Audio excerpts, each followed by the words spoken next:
We've always got to find seeds of hope wherever we look. And as somebody who served 26 years in prison, I am finding many seeds of hope because there are leaders in society that are talking about improving outcomes of the criminal justice system.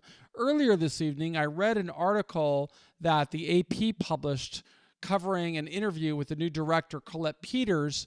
And later this evening, I found an article that I wanted to share with members of our community, both people who are in prison and people who are out, that is, again, giving me reasons to have hope that more change, positive changes are coming. Again, I recognize that because I served 26 years in prison, I've got a longer tolerance for expecting to see these changes than somebody who's going in there right now or expecting to see immediate change. But let's take a look at this new congressional bill that bipartisan members of Congress have put forward to launch an oversight committee of the federal prison system. So I've switched here to my website at prisonprofessors.com so I could read the article. If anybody wants to see it, they should visit prisonprofessors.com, where I also provide a link to it right from the congressional website. So new legislation would overhaul federal prison oversight, charging the Department of Justice Inspector General to conduct vigorous oversight and creating a new independent ombudsman to investigate health and safety concerns in federal prisons. Now, again, just a little backstory. This is something that I did not experience during the 9,500 days that I was in prison. Instead, there was really this sense of nobody cared about what went on in the federal prison system. So I'm really optimistic whenever I see these kinds of changes because it's bringing more attention to what I have frequently said is one of the great social injustices of our time, which is a wrong-spirited commitment to mass incarceration. So let's talk about. Let me read this article, which I published at prisonprofessors.com, but I took it directly from the congressional website. So, U.S. Senate Majority Whip Dick Durbin, chair of the Senate Judiciary Committee, and Senators John Ossoff and Mike Braun today introduced bipartisan legislation to overhaul federal prison oversight. The Federal Prison Oversight Act will require the Department of Justice's DOJ Inspector General, the IG, to conduct comprehensive, risk-based inspections of the Federal Bureau of Prisons' 122 facilities to identify problems that affect incarcerated people and staff and to provide recommendations to address them.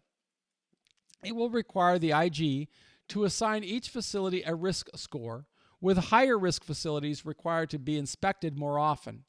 Under the bill, the IG must also report its findings and recommendations to Congress and the public, and the BOP must respond to all inspection reports within 60 days with a corrective action plan. The bipartisan bill will also establish an ombudsman within DOJ to investigate issues that adversely affect the health, safety, welfare, or rights of incarcerated people or staff, and who would report dangerous findings directly to the Attorney General and Congress.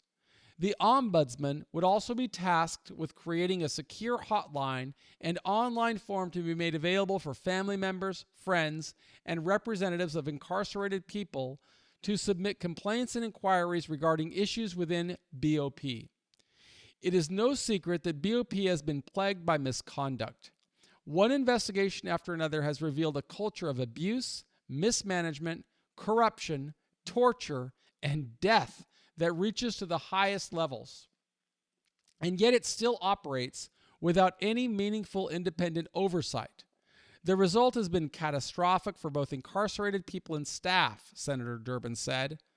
Our bipartisan bill addresses this lack of meaningful oversight and aims to improve the safety and accountability of our federal prison system. It is common sense legislation that I hope our colleagues on both sides of the aisle will support. My 10-month bipartisan investigation of corruption, abuse, and misconduct in the federal prison system revealed an urgent need to overhaul federal prison oversight. I am bringing Democrats and Republicans together to crack down on corruption, strengthen public safety, and protect civil rights, Senator Ossoff said.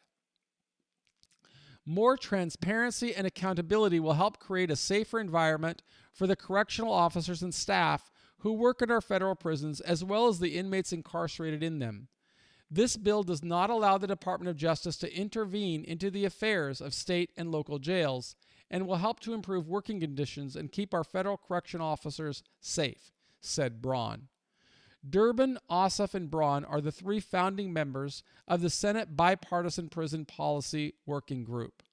Representatives Kelly Armstrong, a Republican from North Dakota, and Lucy McBath, a Democrat of Georgia, introduced companion bipartisan legislation in the House. BOP has an obligation to ensure the health and safety of incarcerated individuals, employees, and visitors in its facilities, Armstrong said. Our bipartisan bill will provide oversight of the federal prison system and allow us to hold it accountable. I appreciate the chance to work on this common sense legislation that will make federal prisons better prepared to rehabilitate incarcerated individuals and ultimately make our communities safer. Incarcerated Americans should not fear death when they enter our federal prison system, and correctional officers should not fear for their safety at work, Congressman McBath said. Our federal prisons must serve as an institution that rehabilitates individuals and prepares them for re-entry into society. That cannot happen without putting meaningful accountability measures in place. I am proud to be a champion for this bipartisan legislation that will strengthen our federal prison system, bolster public safety, and provide a mechanism for incarcerated individuals and their loved ones to protect their civil rights. The bill is supported by civil rights, prison unions, and public safety organizations, including Families Against Mandatory Minimums, the Council of Prison Locals, Justice Action Network, Right on Crime, the American Conservative Union, and Americans for Prosperity. The National Prison Council fully supports the Federal Prison Oversight Act. We appreciate Senator Ossoff and Senator Braun's focused efforts in developing an additional layer of oversight focused on the safety of our officers and employees and the conditions in which they work, said CPL National President Shane Fauci.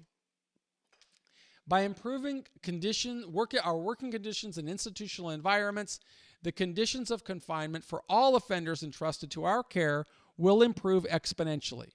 Independent oversight and transparency with the Bureau of Prisons has become both essential and necessary. This is a big step in the right direction for everyone, and the American people deserve nothing less.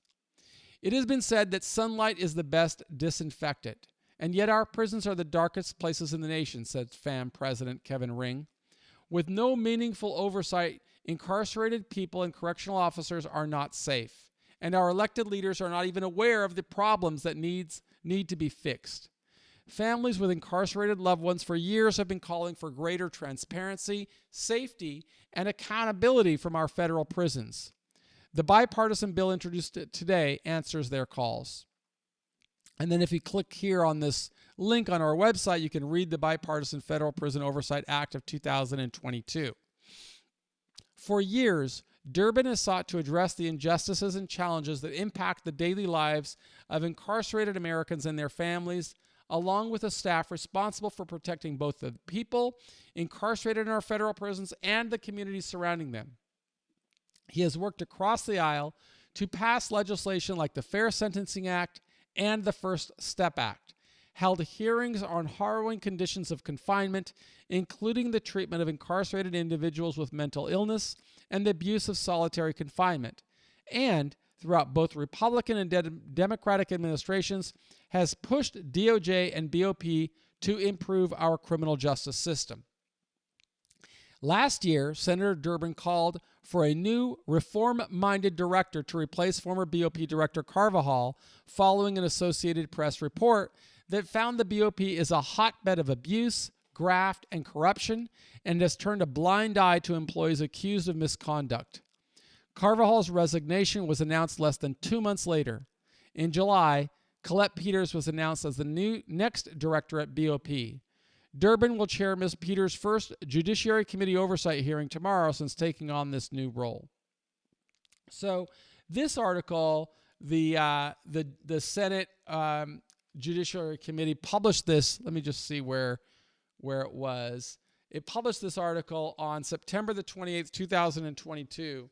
So just over a month ago, and I apologize for being late in bringing it to the attention of our readers. We did publish that oversight hearing along with commentary on our website at prisonprofessors.com because we're deeply committed to helping people inside and their family members understand that there's a pathway to advocacy. There's a pathway always toward working towards self-improvement regardless of what mechanisms are going on around us. But with this bill, you have more tools that a self-advocate can use if you anticipate that you're not getting the treatment that our nation should be providing in its federal prison system.